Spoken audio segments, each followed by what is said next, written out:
Saudari-saudaraku terkasih, ada sebuah menara gereja tersambar petir dan terbakar. Para petugas pemadam kebakaran mengalami kesulitan untuk memadamkan api. Mereka harus mengangkat selang pemadam yang berat ke lantai 3 untuk menyelamatkan menara tersebut yang tinggi, tak berjendela dan kosong. Hidup kita kadang seperti menara tersebut. Kita merasa tinggi sehingga menempatkan diri di atas orang lain. Hidup kita seakan tanpa jendela karena kita tak pernah terbuka terhadap kehadiran dan pendapat-pendapat orang lain. Dan hati kita kosong karena tak pernah mengizinkan apapun masuk di dalam kehidupan kita.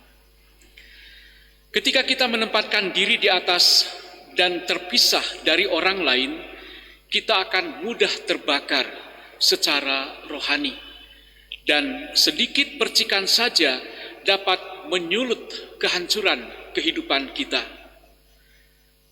Kebanggaan pada diri sendiri dapat berbahaya karena si jahat atau setan dapat membuat perasaan tersebut seolah-olah baik. Padahal pemikiran itu membuat kita merasa tidak lagi membutuhkan Allah. Itu sebabnya kebanggaan dapat menghambat banyak orang saleh untuk mengalami kebahagiaan yang sesungguhnya. Kita memiliki kesempatan untuk belajar tentang suatu kebenaran.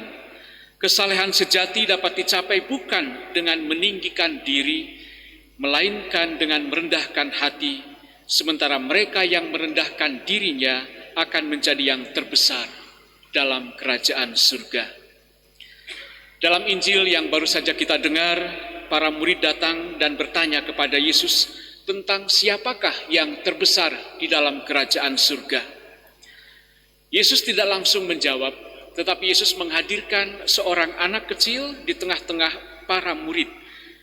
Lalu Yesus berkata, "Aku berkata kepadamu, sungguh jika kamu tidak bertobat dan menjadi seperti anak kecil ini, kamu tidak akan masuk ke dalam kerajaan surga. Sedangkan barang siapa merendahkan diri dan menjadi seperti anak kecil ini, dialah yang terbesar dalam kerajaan surga. Dan barang siapa menyambut seorang anak seperti ini dalam namaku, ia menyambut aku." Saudari-saudaraku terkasih, mungkin saja para murid Yesus bertanya tentang yang terbesar di dalam kerajaan surga, tetapi pertanyaan mereka itu didasarkan kepada standar duniawi atau memakai standar duniawi, memakai standar pikiran mereka sendiri. Dan dengan menghadirkan anak kecil di tengah-tengah para murid, Yesus mau menyadarkan para murid tentang pola pikir, tentang sikap batin yang benar. Saudari-saudaraku yang terkasih, anak kecil seringkali dianggap remeh, tidak tahu apa-apa, dan seringkali dianggap tidak penting. Punya banyak kelemahan, tidak berdaya, dan tidak berambisi.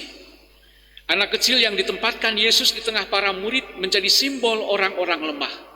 Mereka yang seringkali tidak mendapatkan perhatian, mereka yang miskin dan disingkirkan. Tetapi justru disinilah poin penting pengajaran Yesus, bahwa mereka yang terbesar adalah mereka yang memperhatikan orang-orang kecil, miskin dan lemah, mereka yang tersisih dan diasingkan. Dengan menempatkan seorang anak di tengah-tengah mereka, Yesus berusaha menunjukkan kepada para murid apa yang paling penting baginya, bukan kekuasaan atau status, tetapi kemurnian hati. Yesus melakukan hal yang sama bagi kita, memanggil kita berulang kali melalui doa dan sakramen untuk menyucikan niat kita dan mencari Dia di atas segalanya.